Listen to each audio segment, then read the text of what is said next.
요셉이 애굽의 총리가 되는 그 과정 41장까지 우리가 공부를 했고요.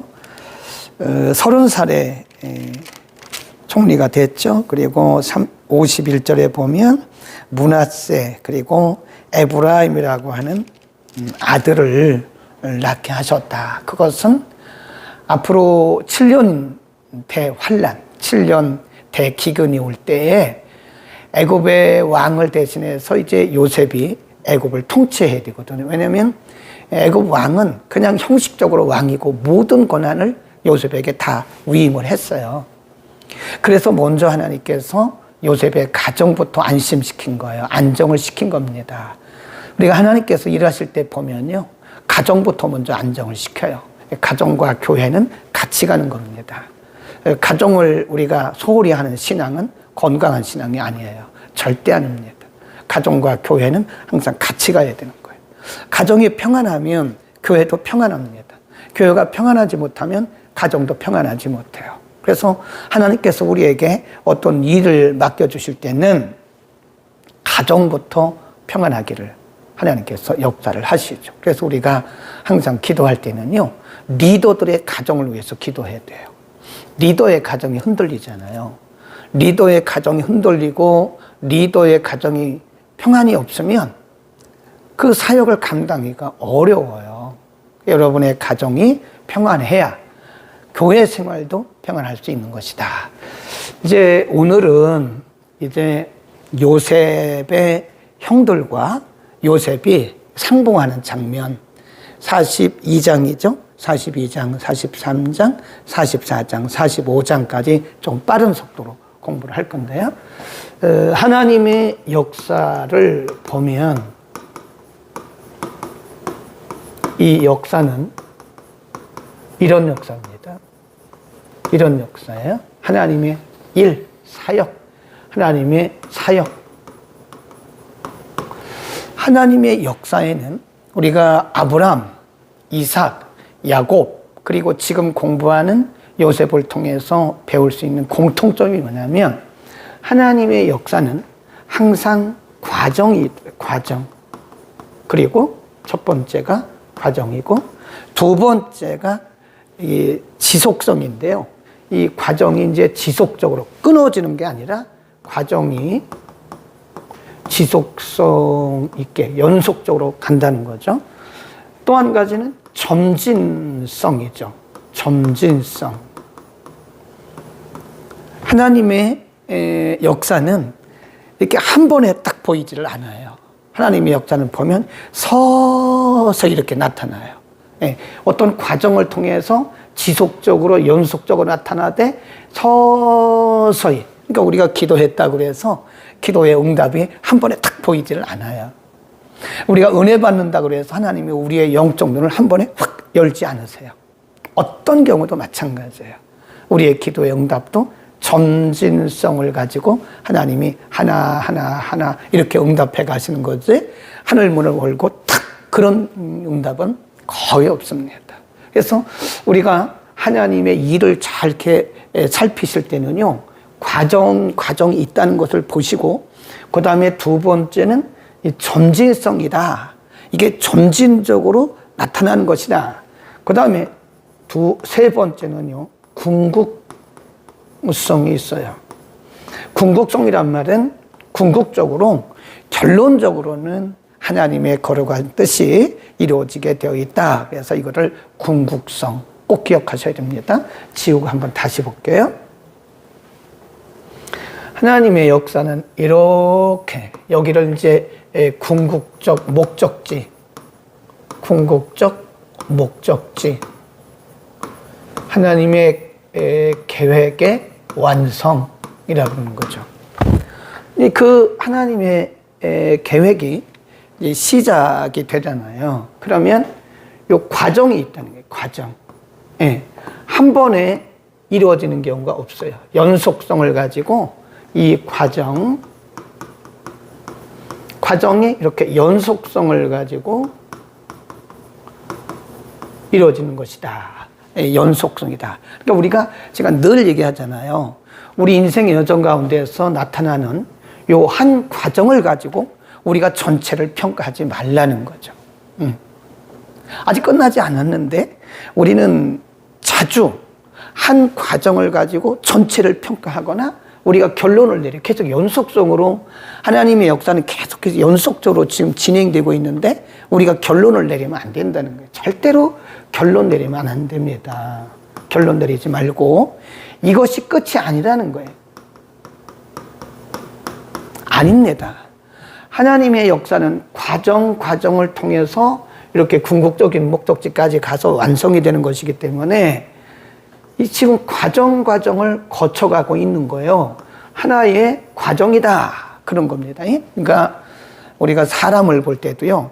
한 단면을 보고 그 사람을 딱 이렇게 이 사람은 이런 사람이야 라고 우리가 확 결론 내리면 안 돼요.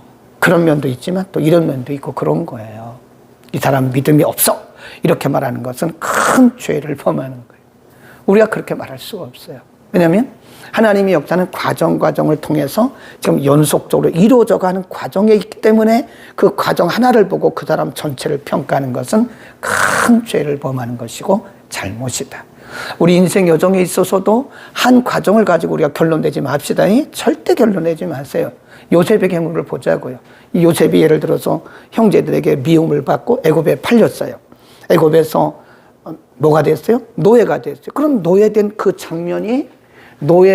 그 장면이 이것을 이루기 위해 완성하기 위한 하나의 과정인데 우리가 이 과정을 보고 요셉은 망했어. 그러면 안 되잖아요. 요셉의 인생은 끝났어. 그렇게 말하면 안 되잖아요. 네. 하나님의 궁극적 목적을 이루기 위해서 나타난 하나의 과정이란 말이에요. 우리가 인생을 살다 보면 때로는 슬픈 일도 만나요. 그게 다는 아닙니다. 연속성 있는 하나님의 역사 가운데 하나의 과정일 뿐이란 말이죠. 이해하시겠어요? 그 다음에 또 한 가지는 하나님의 그 역사는요, 이렇게 점진적으로 드러나요. 점진적으로 드러납니다. 한 번에 하나님께서 우리에게 확 이렇게 안 열어주세요. 축복의 문도 한 번에 절대로 열지 않습니다. 축복의 문을 한 번에 열면 저나 여러분이나 다 망합니다. 변질되고요. 큰일 나요. 그래서 하나님께서 우리에게 축복을 주실 때도 점진적으로 조금씩 이렇게 우리를 다져가면서 주시고 다지고 또 주시고 다지고 이렇게 한다. 은혜를 주실 때도 하나님께서 우리에게 은혜를 확 부어주시잖아요. 큰일 납니다. 큰일 나요. 완전히 미신에 빠지거나 아니면 이 사람은 이단될 가능성이 굉장히 커요. 건강하지가 못해요. 그러니까 우리가 여러분이 하나님 앞에 은혜를 구하는 것은 좋아요. 근데 그 은혜가 한 번에 오는 것처럼 생각하면 안 됩니다. 여러분에게 성경을 보는 눈이 열리기를 바랍니다. 그런데 그것이 오늘 갑자기 다 열리는 건 아니에요. 하나님이 조금씩 이렇게 열어주시는 겁니다. 그걸 점진성이라 그런다. 그러면서 결론에 이른다. 42장으로 갑니다. 42장에 보면 하나님께서 일하실 때는요 항상 어떤 팩트라고 하는 것이 일어나요. 어떤 일이 일어납니다. 팩트. 어떤 일이 딱 드러나요. 한번 보세요. 42장 1절 때에 야곱이 애굽에 곡식이 있음을 보고 아들들에게 이르되 너희는 어찌하여 서로 관망만 하느냐. 야곱이 또 이르되 내가 들은즉 저 애굽에 곡식이 있다 하니 너희는 그리로 가서 거기서 우리를 위하여 사오라. 그래야면 우리가 살고 죽지 아니하리라 그랬죠. 기근. 하나님이 사용하신 그 팩트가 뭐냐면 기근. 어디 땅에? 이스라엘 땅에. 이스라엘 땅에 기근이 드는 것부터 시작이 되는 거예요. 그래서 결국은 이제 이스라엘 땅에 있는 가나안 땅에 있는 이 야곱의 식구들 전체 가족들을 애굽으로 다 이주시키는 그 일을 하나님이 하기 위해서 애굽에 뭐가 일어난 거예요? 이스라엘 땅에 그리고 전 세계에 뭐가 일어난 거예요? 기근이라고 하는 하나의 팩트를 하나님이 딱 이렇게 던지신 거예요. 하나님이 일을 하실 때는요 반드시 어떤 사건이 일어나요. 사건. 그 사건 속에서 그 사건을 통해서 하나님은 하나님의 일을 하시더라. 그러니까 우리가 어떤 일들이 딱 일어났을 때 그것이 뭐 좋은 일일 수도 있고 아니면 문제로 보일 수가 있어요. 근데 그거를 문제로 보면 안 됩니다. 그것은 하나님의 궁극적인 일을 이루기 위해서 하나님이 일으키신 기근을 일으켜서 가나안 땅에 있는 이 야곱의 가족들을 애굽으로 다 이주시키는 것처럼 하나님의 또 다른 일을 하시기 위해서 우리 인생 여정 가운데 어떤 팩트, 어떤 일이, 사건이 일어나는 거라 그 말입니다. 그겁니다. 1절, 2절, 3절. 3절입니다. 요셉의 형 시빈이 애굽에서 곡식을 사려고 내려갔으나 야곱이 요셉의 아우 베냐민을 그 형들과 함께 보내지 아니하였으니 이는 그의 말이 재난이 그에게 미칠까 두렵다 함이었더라. 지금 야곱이 다른 아들들은 다 보내면서 베냐민은 늦게 얻었잖아요. 그러니까 혹시 얘도 그 애굽에 갔다가 거기서 잡혀 죽지는 않을까 하는 생각에 베냐민을 남겨둔 거예요. 그것도 우연이 아니라니까요. 베냐민을 4절 야곱이 요셉의 아우 베냐민을 그 형들과 함께 보내지 아니하였다. 5절 이스라엘의 아들들이 양식자로 간 자 중에 있으니 가나안 땅에 기근이 있음. 거기 줄거놓으세요. 가나안 땅에 기근이 있음. 이게 팩트예요. 하나님이 일을 하실 때는 반드시 어떤 일들이 일어나요. 우리가 그 야곱에 대해서 공부를 했잖아요. 야곱이 20년 동안 하란에서 살고 있는데 어느 날 갑자기 어떤 팩트가, 어떤 사건이 하나 일어났어요. 그게 뭐냐면 루머입니다. 루머. 어떤 루머죠? 그 야곱의 말하자면 친척이지만 또 어떻게 족보로 보면 그 모든 처남들이, 야곱의 처남들이 말하기를 저 야곱이 이렇게 부자가 된 것은 우리 아버지의 것을 도적질했다고. 엉뚱한 루머가 오는 거예요.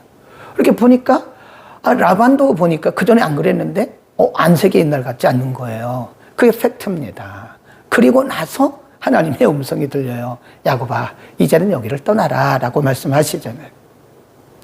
그러니까 야곱에게 있어서는 참 말도 안 되는 얼토당토하는 루머가 막 떠도는 거예요. 이게 하나님이 일으키신 거예요. 무슨 일을 하시려고? 하나님께서 야곱을 그 다음 단계로 보내시기 위한 하나님의 역사라니까요.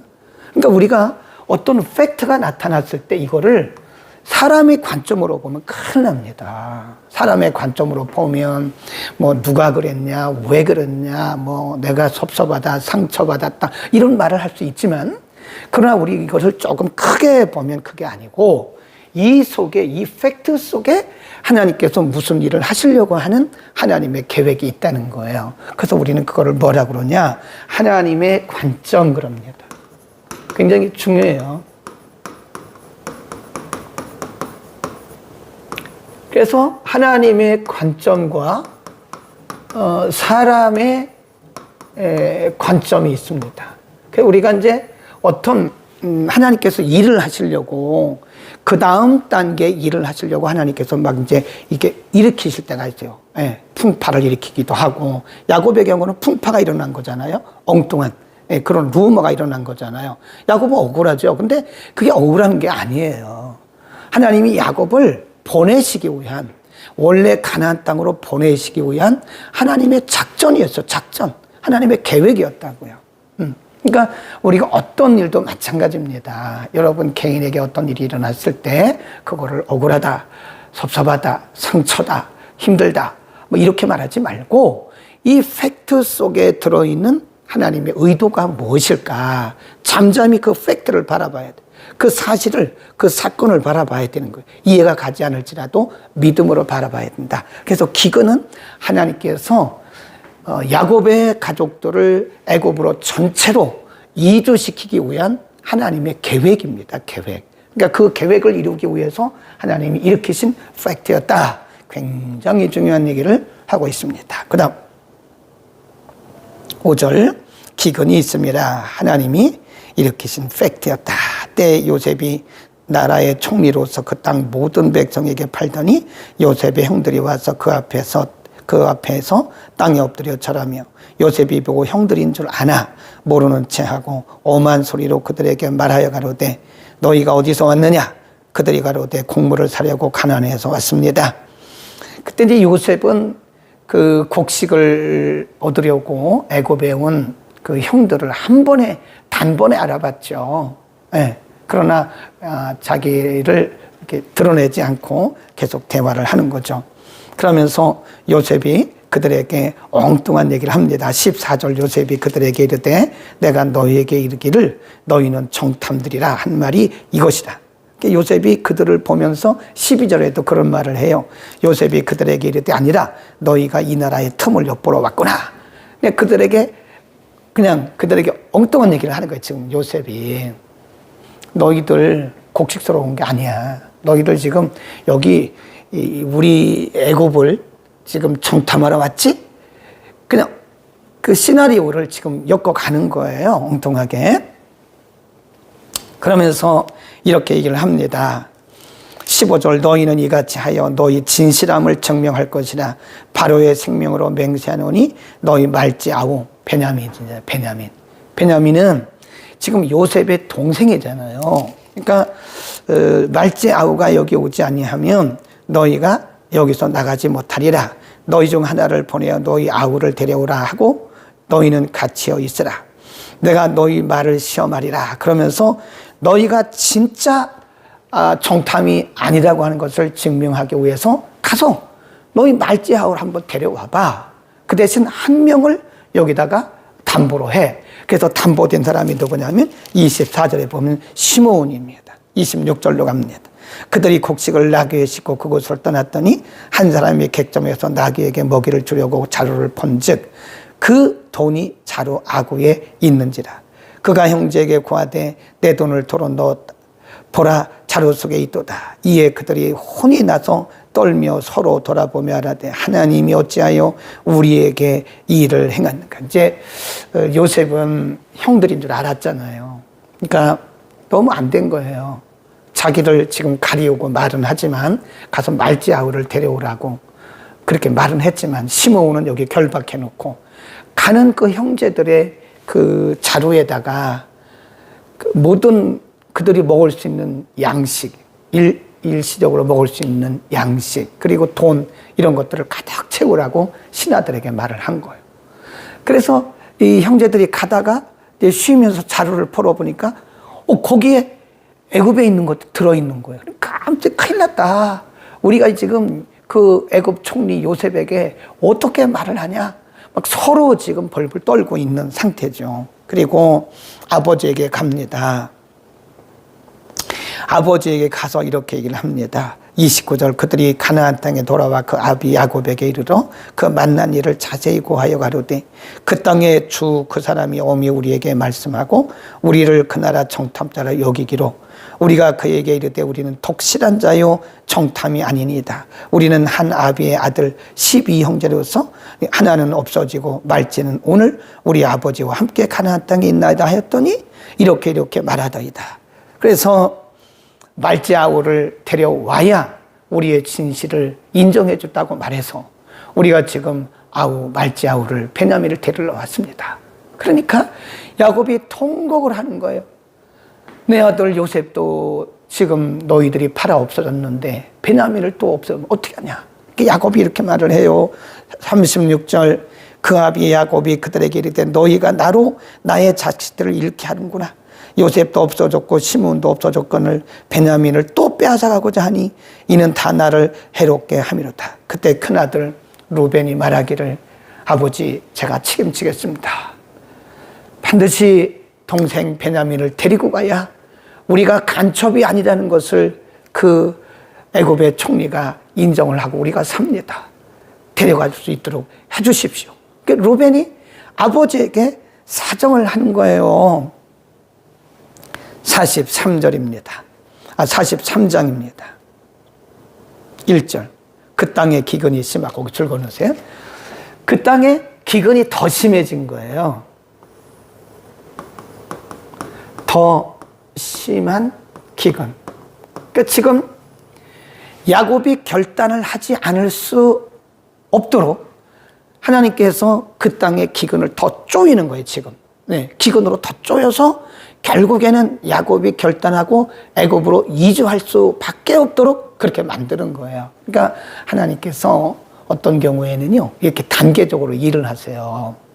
우리가 결단할 수밖에 없도록 그렇게 하나님께서 더 강하게 역사하실 때가 있어요. 모든 사람이 다 그런 건 아닌데, 지금 이 가나안 땅에 더 심한 기근이 들었을 때 아들들을 보냈죠. 아들만 보냈죠. 더 심한 기근이 들음으로써 지금 야곱이 그 상황 속에서 애굽으로 이주하지 않으면 안 되도록 하나님의 상황을 그렇게 만들어 가시는 거라는 거예요. 이해하시겠죠? 네, 더 심한 기근, 더 심한 기근 꼭 기억하셔야 돼요. 43장 1절. 그 땅에 기근이 심하고 그들이 애굽에서 가져온 곡식을 다 먹으매 그 아비가들에게 이르되 다시 가서 우리를 위하여 양식을 조금 사라. 근데 유다가 말하기를 아버지 그냥 못 갑니다.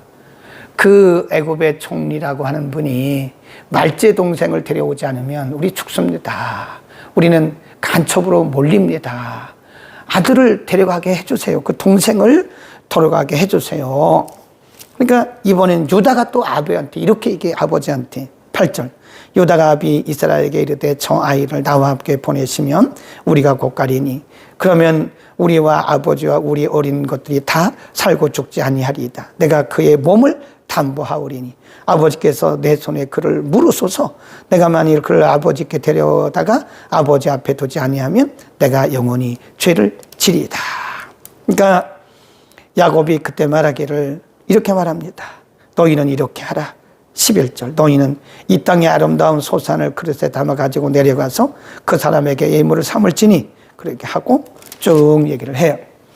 13절에 보면 그때 야곱이 내려놓습니다.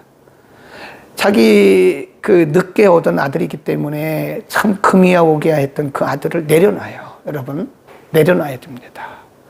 하나님의 뜻 앞에 우리가 이길 재간이 없어요. 내려놔야 됩니다. 빨리 내려놔야 돼요. 빨리 내려놓을수록 좋습니다. 내려놔요. 13절입니다. 13절. 네 아우도 데리고 가서 네 아우도 데리고 떠나 다시 그 사람에게로 가라. 13절 괄호하고 내려놓음 써놓으세요. 야곱이 내려놓기 시작하는 거예요.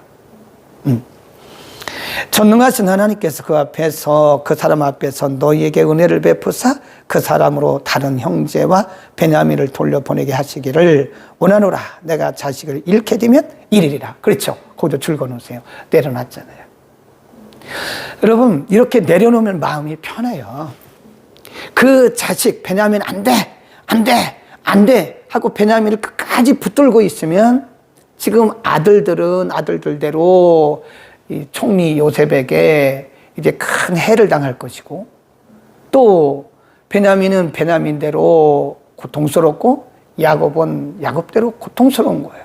그러니까 야곱이 두 번 내려놓잖아요. 데리고 가라. 그리고 또 말하기를 얼마나 멋있는지 몰라요. 14절. 이게 진짜 내려놓는 거예요. 내가 자식을 잃게 되면 이르리라. 이겁니다, 여러분. 죽으면 죽으리라. 이거죠. 우리가 안 죽으려고 애를 쓰니까 그렇게 힘든 거예요. 내가 죽으면 죽으리라고 해보세요. 그럼 편합니다. 바울이 뭐라 그래요? 나는 살아도 주의 것이요 죽어도 주의 것이다. 사나 죽으나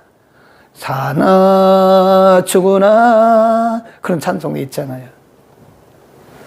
우리는 사나 죽으나 하나님의 것이다. 이러나 저러나 우리는 하나님의 섭리 안에 있기 때문에 우리가 막 실패를 안 하려고, 우리가 그런 억울함을 안 당하려고 이러니까, 우리가 자존심을 안 상하려고 이러니까 우리가 힘든 거예요. 그러나 그것도 내려놓으세요. 자존심 상하면 상하는 거죠.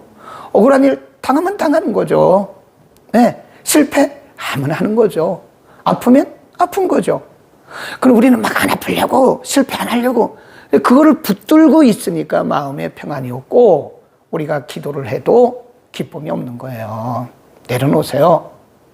우리는 13절을 뭐라고 그래요? 아멘 아멘 아멘 아멘 하세요. 13절을 내려놓음이라고 그러고요. 14절 맨 끝에를 뭐라고 그래요? 더 내려놓음. 이용교 선교사가 쓴 책이 있잖아요. 그래서 그때의 야곱이 13절에서 내려놨어요. 그리고 14절 끝에 가보면 더 내려놨어요. 네. 죽으면 죽으리라. 죽으면 죽으리라라고 우리가 한번 내려놓으세요. 내려놓으세요. 그러면 편해요. 사람이 짓밟으면 내가 짓밟힘을 당할 것이다. 사람들이 욕을 하면 내가 욕을 먹으리라. 내가 실패를 하면 실패를 당하리라. 죽으면 죽으리라. 얼마나 좋아요. 그렇다고 하나님이 우리를 막 대동대칭이지는 않아요. 사나 죽으나 우리는 주 안에 있는 거니까 그냥 안달하면 안달할수록 우리에게 평안이 없어요. 다 내려놔 보세요. 야곱이 정말 멋있는 신앙적 결단을 했어요. 내가 이르면 이리리라. 그 베냐민을 잃지 않기 위해서 막 그럴 때는 다른 아들들과 막 싸우고 서로 밀고 당기고 그랬는데 이제는 내려놓으니까 그래 데리고 가라 데리고 가. 그리고 말하기를 내가 베냐민을 잃으면 잃으리라. 얼마나 멋있어요. 그거를 더 내려놓음이라.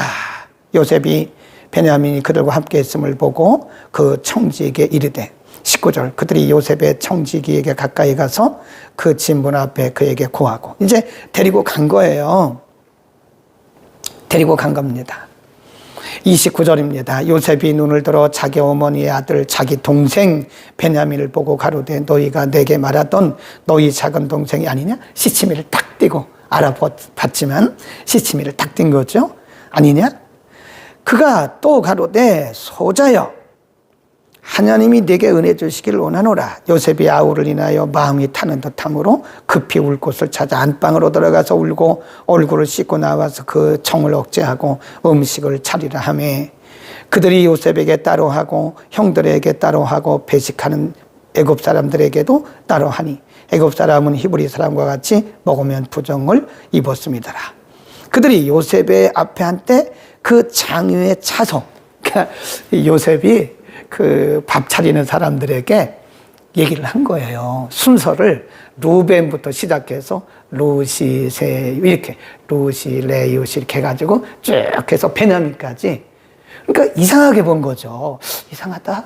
저 총리가 어떻게 우리 형제들의 순서를 알지? 그런 거죠. 거기 보세요. 서로 이상히 여겼더라. 33절에 보면 그 장유의 나이를 따라서가 말이죠. 차서대로 앉힌 바 되니 그들이 서로 이상히 여겼더라. 요셉이 자기 식물로 그들에게 주되 베냐민에게는 다른 사람보다 5배나 좀에 그들이 마시며 요셉과 함께 즐거워하였더라. 이제 그리고 44장에 보면 이제 요셉이 이렇게 얘기를 합니다. 너희 아버지를 모시고 와라. 그러니까 요셉이 시치미를 떼고 얘기하는 거죠. 그 대신 베냐민은 여기다 둬라. 베냐민을 둬라. 얘기하다가 나중에 이제 베냐민까지 데리고 가는데 다시 나중에 데려오게 하기 위해서 어떤 작전을 썼냐면 거기 한번 보세요. 이렇게 얘기를 합니다. 4절 그들이 성에서 나가 멀리 가기 전에 요셉이 청지기에게 이르되 일어나 그 사람들의 뒤를 따라 미칠 때에 그들에게 이르기를 너희가 어찌하여 악으로 손을 갚느냐. 예. 근데 2절에 한번 보세요. 그 요셉이 그 형제들을 다시 아버지를 모시고 오라고 집으로 보내면서 그 형제들의 각 자루마다 은과 그리고 음식을 많이 넣었어요. 거기 보면 또 내 잔 곧 은잔을 그 소년에들 베냐민의 소년에 그러니까 다시 한번 정리를 하면 그 형제들 한 사람 한 사람의 자루에다가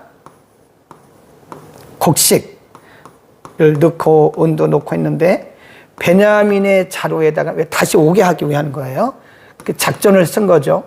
베냐민의 자루에다가는 은잔, 그 총리의 은잔이라니까요. 총리의 은잔을 넣으라고 시킨 거예요.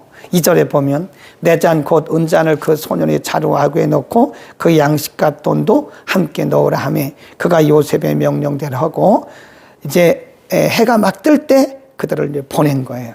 그리고 한참 갔을 때 이제 요셉이 청지기를 보냅니다. 그게 작전이라니까요. 자기 신하를 보내서 빨리 그 사람들을 찾아가가지고 너희가 왜 내 은잔을 도적질했냐. 자, 지금서부터 내가 너희들의 자료를 조사해보겠다. 근데 사실은 의도적으로 그 신하에게 말하기를 베냐민의 자루에다가 총리의 은잔을 넣으라고 그랬잖아요. 네, 다시 데려오려고 그러면 작전이었다 이 말이죠. 쭉 봅니다.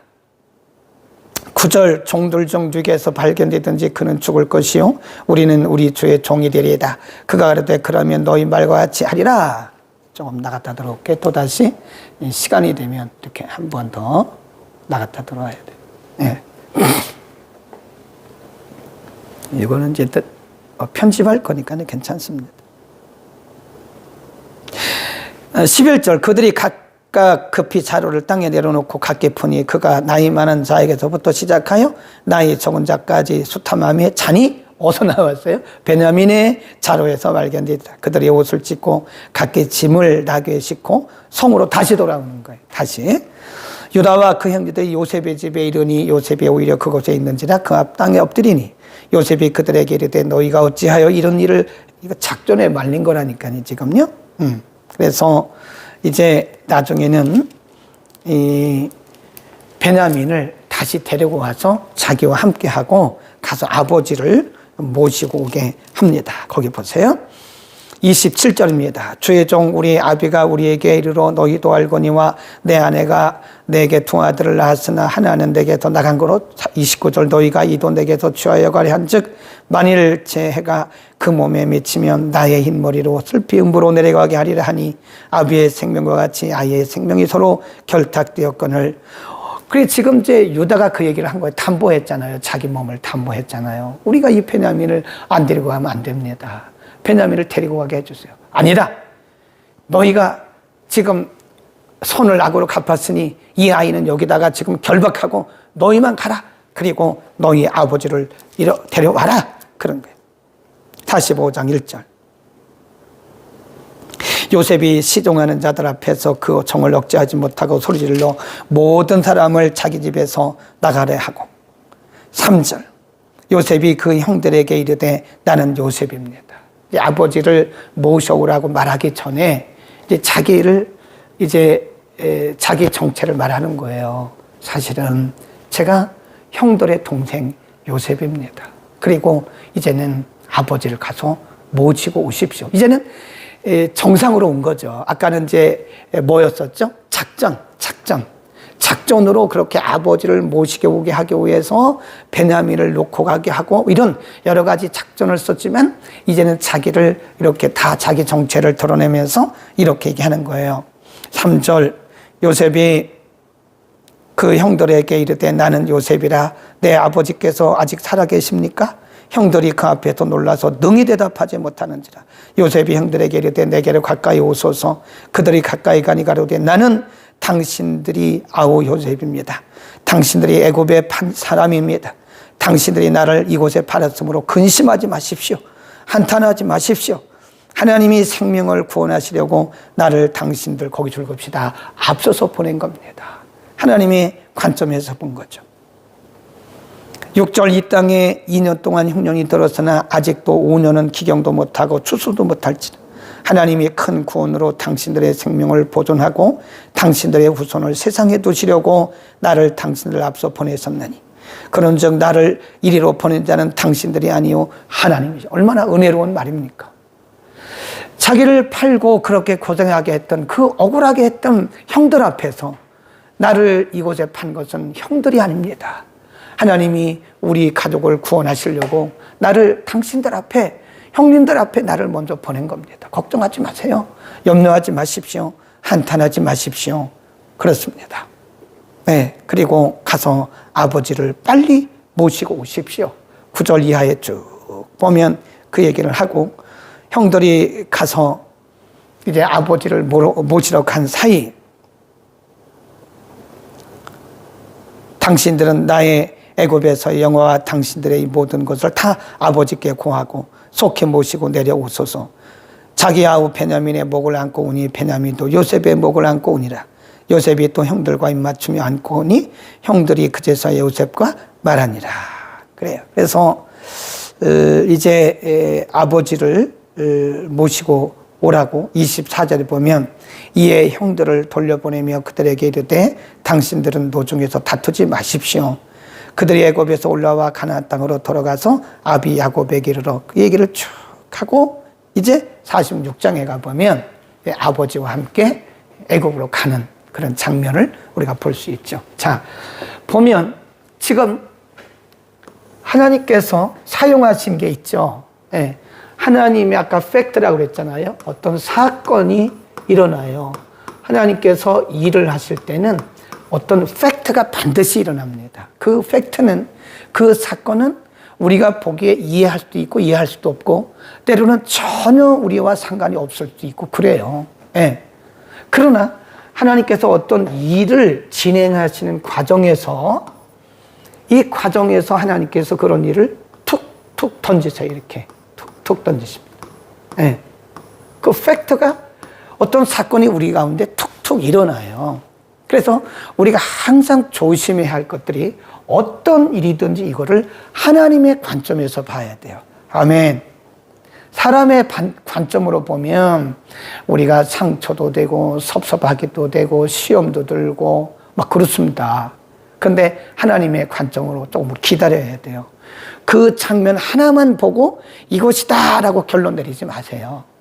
그 다음 넥스트 페이지가 있어요. 그 다음 장면이 또 펼쳐져요. 그래서 요 다음에 하나의 장면이 또 펼쳐지고 그 다음 요 다음에 또 하나의 장면이 펼쳐지고 그러면서 점진성을 가지고 하나님의 역사는 진행되어 가는 것이다. 하나님의 관점을 갖기를 바랍니다. 우리가 사람을 볼 때도요, 너무 인간적인 관점으로 보면 안 돼요. 어느 하나 가지고 그 사람을 딱 이렇게 결론 지어서 말하면 안 됩니다. 그 다음 페이지가 또 있어요. 그렇죠. 그래서 우리는 항상 하나님의 관점으로 바라보는 훈련을 해야 됩니다. 내 관점으로 보면 안 돼요. 내 관점으로 보면 자꾸 우리는 이상한 판단을 하게 되고 이상한 비난을 하게 되고 또 잘못한 우리 자신이 상처를 받게 되고 그런 거거든요. 아멘, 아멘. 우리에게 하나님 앞에 꼭 기도하시기를 바랍니다. 하나님의 관점을 주십시오. 어떤 일도 우연이 없으니까, 우연이 없어요.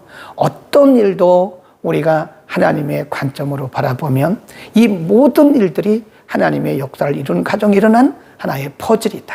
퍼즐. 하나님의 퍼즐이 맞춰져 가는 과정이니까 우리가 속단하지 맙시다. 그래서 속단이란 말이 뭐죠? 내가 급히 결단 내리는 거, 결론 내리는 것을 속단이라고 그래요. 속단은 금물입니다. 어떤 일도 우연이 아니고 어떤 사람에게도 우리가 속단하는 것은 아니에요. 그 다음 페이지가 뭔가 있는가를 우리는 기대해야 됩니다. 아멘, 아멘. 오늘 정말 귀한 말씀 43, 44, 45까지 공부를 했고요. 이제 46장부터는 뭐 50장까지 금방 끝날 수 있고요. 재밌죠? 네. 성경은 이렇게 드라마예요. 드라마. 궁극적으로 하나님의 계획을 이루어가는 과정 속에서 하나하나의 과정 가운데서 일어나는 점진적인 그분의 역사고 숨겨진 하나님의 의도가 있다. 아멘. 너무 재밌죠? 성경은 하나님의 드라마예요. 우리 인생도 하나님의 드라마입니다. 어떤 드라마죠? 해피엔딩. 궁극적 승리의 드라마예요. 네. 지금은 우리가 실패하는 것 같고 지금은 힘든 것 같지만 결코 이게 끝이 아니에요. 반드시 우리는 승리합니다. 아멘. 우리는 반드시 이기고 반드시 승리하고 우리는 반드시 그분 안에서 웃고 기뻐하고 평안할 것입니다.